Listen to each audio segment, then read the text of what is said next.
नमस्कार. आकाशवाणी मुंबईच्या अर्थविशेष या कार्यक्रमात आपलं मनःपूर्वक स्वागत. अर्थविशेषच्या आजच्या भागात आपण ऐकणार आहात आयटी क्षेत्रातील मून लाइटिंगबद्दल. श्रोते हो, एका मोठ्या खाजगी कंपनीनं नुकतीच आपल्या कर्मचाऱ्यांना जर एकाच वेळी 2 ठिकाणी काम करताना आढळलं तर शिस्तभंगाची कारवाई करू आणि त्यांना कदाचित नोकरीसुद्धा सोडावी लागेल असा इशारा दिला आहे. कर्मचाऱ्यांच्या नियुक्तीपत्राच्या कलमात कोणताही कर्मचारी कंपनीची मंजुरी घेतल्याशिवाय पूर्णवेळ किंवा अर्धवेळ काम करू शकत नाही असं लिहिलं असल्याची आठवणही या कंपनीनं आपल्या कर्मचाऱ्यांना करून दिली आहे.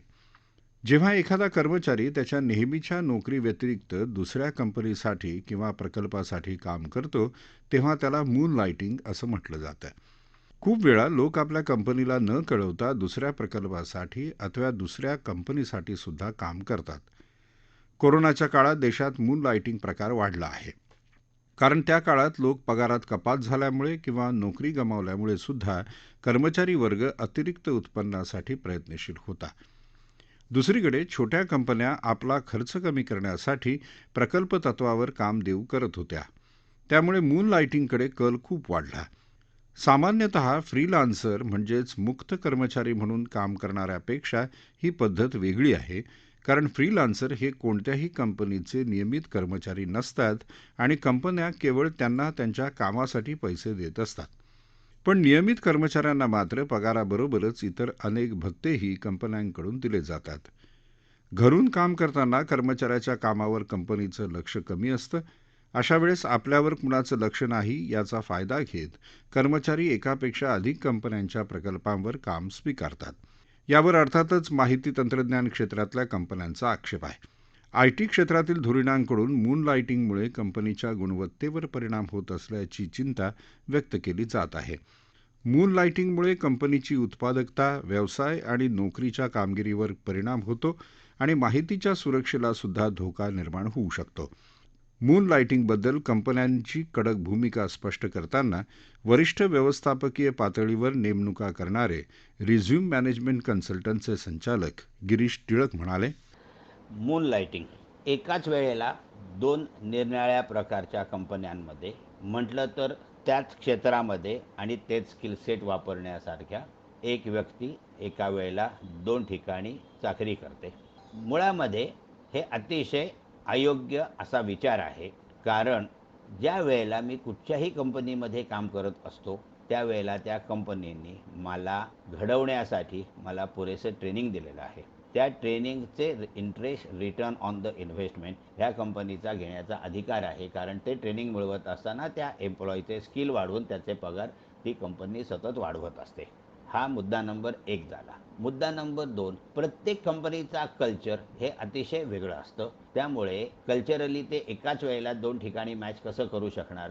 कित्येक वेळेला जर ह्याचं उदाहरण द्यायचं झालं तर एक तुम्ही बघू शकता, कित्येक टेस्ट प्लेयर हे T20 खेळत नाहीत किंवा काही खेळाडू T20 खेळतात, ते टेस्टमध्ये येत नाहीत. त्यामुळे मुळामध्ये प्रत्येक कंपनीच्या कल्चरच्या अनुसरून तुम्हाला काम करायचं आहे. मुद्दा नंबर 3, तुम्हाला जर गरजा तुमच्या एम्प्लॉईच्या जास्त असतील आणि त्याच्यासाठी जर तो कमवत असेल तर त्यांनी त्याच्या गरजा का वाढवल्या हे त्यांनी स्वतःला प्रश्न विचारावे. त्याच्यासाठी कंपनीला अजिबात जबाबदार धरू नये. मुळामध्ये IT उद्योजकांनी त्यांच्या एम्प्लॉईंना इतकं प्रचंड लाडावून ठेवलेलं आहे की भारताच्या एम्प्लॉयमेंट मार्केटमध्ये IT इंडस्ट्रीनी दिलेल्या सॅलरी लेवलमुळे भारतीय जनमानसामध्ये सॅलरी याबद्दलची कन्सेप्टच बदलली आहे आणि IT उद्योजकांनी भारताच्या एम्प्लॉयमेंट वर्सेस अर्निंग्स ह्याचा सत्यानाश केलेला आहे मुळामध्ये. तिसरी गोष्ट, परफॉर्मन्स कसा मेजर करणार. ज्या वेळेला तुम्हाला 2 ठिकाणी पाट्या टाकायचे आहेत आणि आधीच्या प्रोजेक्टवर तुम्ही एखाद्या ठिकाणी ऑन कॉल आहात एका क्लायंट बरोबर 9 ते 5 आणि 5 वाजता तो जर क्लायंट नाही कॉल संपला तर तो एम्प्लॉई जिथे 2 ठिकाणी पाट्या टाकतोय तो 5 वाजता लॉगआउट होणार का आणि दुसऱ्या कॉलला जाणार का. म्हणजे साहजिकचपणे त्याचं लक्ष तो कॉल पूर्ण करण्यामध्येच असेल. त्यामुळे त्याच्या परफॉर्मन्सवर नक्कीच इफेक्ट होणार आहे. वर्क एथिक्स, मुळामध्ये प्रत्येक कंपनीची अशी काही NDA कॉन्ट्रॅक्ट्स असतात. प्रत्येक कंपनीचे स्वतःचे असे काही प्रोप्रायटरी स्किलसेट्स असतात किंवा प्रोप्रायटरी लायसन्सेस असतात ज्याच्याबद्दलची माहिती त्या एम्प्लॉईला असते. जर एखाद्या एम्प्लॉईला कुठच्याही कारणास्तव एकाच वेळेला 2 कंपन्यांमध्ये नोकरी करायची असेल तर दोन्ही कंपन्यांनी आपापसात भेटून त्या एम्प्लॉईच्या समोर सरळ ऑप्शन ठेवावा. जर इन्फोसिस आणि विप्रो ह्या 2 कंपन्यांनी याला ऑब्जेक्शन घेतलं आहे तर या दोन्ही कंपन्यांनी पूर्ण पॉलिसी ठरवावी की मून लाइटिंग आमच्याकडे परवानगी नाही, तू तुझा नोटीस पिरियड जो काही आहे तो पूर्ण कर आणि त्याप्रमाणे जाऊ शकतोस. किंबहुना सगळ्यात मोठा रायडर जो डिटरंट ठरेल, ज्या कंपन्यांनी इसॉप दिलेले आहेत ते इसॉप पूर्णपणे रद्दबादल करून टाकावे. कारण कित्येक आय टी कंपन्यांमध्ये एम्प्लॉईना जे इसॉप मिळतात त्याचं व्हॅल्युएशन खूप असतं. जर त्या एम्प्लॉईच्या लक्षात आलं की मी हे मून लाइटिंग प्रकरणामध्ये मी हातातली नोकरी सोडून बसलो तर माझे स्टॉक ऑप्शन पण जातील आणि त्याच्यातनं होणारं संभाव्य नुकसान हे खूप जास्त मोठं असेल. हे सगळ्यात महत्त्वाचं कॅरेट अँड स्टिकमधलं हे स्टिक मॅनेजमेंटने वापरावं आणि त्याचे इसॉप कॅन्सल करावे. फक्त ते इसॉप असे कॅन्सल करता येतात का ह्याची योग्य ते तपासणी त्यांनी त्यांच्या कायदे तज्ज्ञांबरोबर करून घ्यावी एवढंच म्हणेन. ज्याला जायचंय त्यांनी जाऊ दे. एम्प्लॉईज गेले म्हणून कंपनी बंद पडतात असं काहीही नाही. लोक येतात, लोक जातात, कंपन्या वर्षानुवर्ष चालतात. कंपन्यांना जरी याबद्दल आक्षेप असला तरी मून लाइटिंगबद्दल कर्मचाऱ्यांची सुद्धा एक बाजू आहे. कोरोनाच्या काळात कंपन्यांनी आपला उत्पादन खर्च कमी करण्यासाठी आपल्या कर्मचाऱ्यांचे पगार कमी केले. कंपन्यांनी आपला नफा वाढवण्यासाठी घरून काम करण्याला सुद्धा प्रोत्साहन दिले. जर कंपन्या आर्थिक सुरक्षा देऊ शकत नसेल किंवा कर्मचाऱ्यांना अधिक पैसे कमवायचे असतील तर आपल्या श्रमातून अधिक उत्पन्न कमवण्याचा हा एक सोपा मार्ग आहे. लोकांना तंत्रज्ञान उपलब्ध आहे, परकीय चलनातही पैसे मिळवणं शक्य आहे. त्यामुळे पूर्वी 1 ते 2% कर्मचारी मून लाइटिंग करत, आता ही संख्या वाढून 6 ते 8% झाली आहे, असा तज्ज्ञांचा अंदाज आहे. या वाढीव कामामुळे कर्मचाऱ्यांचं उत्पन्न वाढत असलं तरी त्याबरोबर त्यांच्यावरचा ताणसुद्धा वाढतो. वैयक्तिक, कौटुंबिक आणि सामाजिक पातळीवर सुद्धा याचे परिणाम होत असतात. आणि याविषयी अधिक चर्चा करताना SP जैन या मॅनेजमेंट महाविद्यालयाचे प्राध्यापक डॉक्टर अजिंक्य नवरे म्हणाले, नुकतीच इन्फोसिसनी मूनलाइटिंगवरून आपल्या कर्मचाऱ्यांना ताकीद दिली आणि त्यामुळे हा विषय परत एकदा चर्चेत आला. मूनलाइटिंग म्हणजे दैनंदिन कामाचे तास संपल्यानंतर दुसरं काहीतरी काम घेणं किंवा आपण त्याला म्हणू की दुसरी असाइनमेंट करणं, याला मूनलाइटिंग म्हणतात. आणि IT क्षेत्रामध्ये हे सहज शक्य आहे आणि साधारणपणे बऱ्याच प्रमाणात हे चालतं. कोविड नंतरच्या काळामध्ये वर्क फ्रॉम होमचा पर्याय उपलब्ध झाला आणि सामान्यतः अनेक कर्मचाऱ्यांना ती सुविधा मिळायला लागली. त्यामधून त्यांना दुसरं काही काम करण्याचा वेळ मिळू लागला. कारण प्रवास आपल्याला करावा लागत नाही ऑफिसला जाण्यासाठी. US सारख्या देशांना बॅक एंड सपोर्टची सुद्धा गरज असते आणि त्यामध्ये आपले भारतीय इंजिनियर्स अग्रेसर आहेत. तर त्यामुळे अशा अनेक संधी त्यांना उपलब्ध होतात आणि त्यातून त्यांना एक अतिरिक्त उत्पन्नाचं साधन निर्माण होतं. आपण एक लक्षात घ्यायला पाहिजे की IT कंपन्या ह्या Tier 1 मेट्रो सिटीजमध्ये आहेत. उदाहरणार्थ मुंबई, पुणे, बंगलोर, की जिथे एकूणच जीवनमान त्याचा खर्च हा जास्त आहे. कॉस्ट ऑफ लिव्हिंग आपण म्हणतो. आणि त्यामुळे हा आर्थिक तणावाचा सामना करण्यासाठी अशा पद्धतीचं एक अन्य पर्याय त्यांच्यासमोर उपलब्ध असल्याने काही कर्मचारी करतात. पण त्याचबरोबर आपण हेही लक्षात घ्यायला पाहिजे की मूनलाइटिंग म्हणजे अशा पद्धतीचं काम करण्याचे काही दुष्परिणाम सुद्धा आपल्याला त्याला सामोरं जावं लागतं. पहिली गोष्ट म्हणजे कामाचा ताण वाढतो. कारण कंपनीमध्ये आपण जिथे पूर्ण वेळ काम करतो तिथे आपण 8 ते 10 तास काम करणं अपेक्षित असतं. ते काम झाल्यानंतर वरच्या उरलेल्या वेळेमध्ये अजून काहीतरी काम करणं, यामुळे एकूणच तो तणाव वाढतो. त्याच्यामुळे शारीरिक व्याधी वाढतात. पाठदुखी असेल किंवा रक्तदाब, मधुमेह, हृदयविकार, एकूणच याचं प्रमाण वाढतंय. जपानमध्ये करोशी अशी एक संकल्पना आहे. म्हणजे करोशी याचा अर्थ डेथ बाय ओव्हरवर्क, कामाच्या तणावामुळे मृत्यू ओढवणं. तर तसे सुद्धा काही दुर्दैवी घटना हल्लीच्या काळामध्ये आपल्याला ऐकू येत असतात. आणि केवळ शारीरिकच नाही तर कौटुंबिक स्वास्थ्य हे सुद्धा यामुळे बिघडत चाललंय. एकूणच घरातला संवाद कमी होतोय. लहान मुलांच्या संगोपनावर याचा परिणाम होतोय आणि याचे दूरगामी काही दुष्परिणाम आहेतच.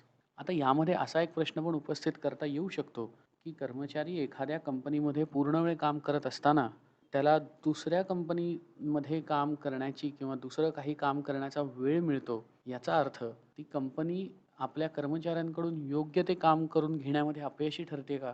तर माझा याला उत्तर नाही असं आहे. माझ्या दृष्टीने आपल्यासाठी एखादा कर्मचारी काम करत असताना त्याला अन्य ठिकाणी काम करावंसं वाटणं हे आपलं सगळ्यात मोठं अपयश आहे, असं कंपन्यांनी लक्षात घ्यायला हवं.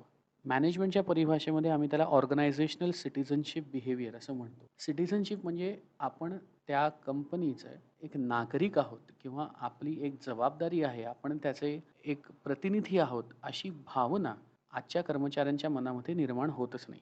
आपण जर बघितलं तर कंपनी आणि कर्मचारी यांचे संबंध हे बऱ्याच अंशी व्यावहारिक स्वरूपातच स्थिमित झाले आहेत. म्हणजे आपण ट्रान्झॅक्शनल त्याच्यामध्ये कुठेही आपलेपणाची जाणीव किंवा भावनिक एक आपण त्याला म्हणतो की सेन्स ऑफ बिलॉन्गिंगनेस तो त्यांच्यामध्ये कमी झाला आहे. आपल्यासमोर काही उदाहरणं आहेत की कोविडच्या काळामध्ये काही कंपन्यांनी खूप चांगला पुढाकार घेतला. कर्मचाऱ्यांसाठी काही सुविधा उपलब्ध करून दिल्या. अगदी त्यामध्ये हॉस्पिटल असतील किंवा त्यांना काही ॲडिशनल अलाउन्सेस असतील, ह्या सगळ्या गोष्टी कंपन्यांनी दिल्या. या छोट्या-छोट्या गोष्टी असतात, परंतु याच्यामुळे कर्मचाऱ्यांमध्ये आपली काळजी घेतली जाते ही जाणीव निर्माण होते. ती जाणीव निर्माण करण्यामध्ये कंपन्या कुठेतरी कमी पडतायत का? असा या दृष्टीने प्रश्न निर्माण होतो असं मला वाटतं. कर्मचाऱ्यांना जेव्हा वाटेल की कंपनी आपली एखाद्या पालकाप्रमाणे काळजी घेते, तर अर्थात कर्मचारीसुद्धा त्याचे प्रतिनिधी म्हणून त्याचं अधिक चांगल्या पद्धतीने काम करू शकतील आणि मग तिथे ऑर्गनायझेशनल सिटिझनशिप बिहेवियर दिसायला लागेल. तर कंपन्यांनी सुद्धा हा विचार करायला हवा आणि अर्थात मूनलाइटिंगमध्ये काम करणाऱ्या लोकांनी सुद्धा आपलं मानसिक स्वास्थ्य, शारीरिक स्वास्थ्य आणि कौटुंबिक स्वास्थ्य हे आपण टिकवू शकतोय का? हे व्यवस्थित आहे का? याची सुद्धा काळजी घ्यायला हवी. मूनलाइटिंग या प्रकारात एकूणच कंपनी आणि कर्मचारी यांच्या परस्पर संबंधातली नैतिकता हा विषय महत्त्वाचा आहे. अर्थात तेवढ्यापुरता हा विषय महत्त्वाचा नाही. विशेषतः कोविड आणि नंतरच्या काळात बेरोजगारीचं प्रमाण वाढलेलं आहे. एका बाजूला बेरोजगारीचा सामना करणाऱ्या तरुणांना हा त्यांच्यावरच्या परिस्थितीनं केलेला अन्यायसुद्धा वाटू शकेल आणि त्याबरोबर मूनलाइटिंग हा रोजगार असलेल्यांच्या क्षमतांचा पूर्ण वापर करण्याचा आग्रहसुद्धा आहे. त्यामुळे अर्थव्यवस्थेच्या दृष्टीनं कौशल्यांचा जास्तीत जास्त केला गेलेला वापर असंही त्याचं समर्थन केलं जाऊ शकतं. त्यातून निर्माण होणारी संपत्ती अंतिमतः त्या व्यक्तीची खर्च करण्याची क्षमता वाढवते आणि त्यातून अतिरिक्त मागणीची सुद्धा निर्मिती होते. त्यामुळे कुशल रोजगारक्षम व्यक्तींची उत्पादकता वाढल्याचा अर्थव्यवस्थेला प्रत्यक्ष फायदा मिळतो. बदलत्या आर्थिक वातावरणात काम करण्याच्या पद्धतीत होणाऱ्या बदलांचं स्वागत कंपनी आणि कर्मचारी दोघांनाही करणं भाग आहे. वैयक्तिक संसाधनांचा वापर करून एखाद्या व्यक्तीनं स्वतःच्या वेळेत केलेलं अतिरिक्त कार्य न्याय असू शकेल, पण कामाच्या वेळेत मात्र कोणी असं करत असेल तर तो कराराचा भंग असेल. कर्मचाऱ्यांसाठी नीती अनितीच्या कल्पना परिस्थितीनुसार बदलत जातात. आर्थिक गरज ही महत्त्वाची असली तरी त्याबरोबरीने या प्रकरणातून व्यवस्थापन आणि कर्मचारी या दोन्ही घटकांसाठी यातून काही शिकण्यासारखं आहे. अर्थशास्त्राचं रूपांतर समृद्धीशास्त्रात करायचं असेल तर गांधींच्या संकल्पनेप्रमाणे उद्योजकांना विश्वस्त म्हणून आपल्या कर्मचाऱ्यांचे पालक म्हणून जबाबदारी घ्यावी लागेल आणि कर्मचाऱ्यांना सुद्धा कार्यालयीन नीतिमत्तेचं दर्शन घडवत आपलं योगदान देणं आवश्यक असेल. समृद्ध अर्थव्यवस्थेकडे आपला हा प्रवास लवकरात लवकर पूर्ण व्हावा अशीच तुम्हा आम्हा सगळ्यांची इच्छा असेल.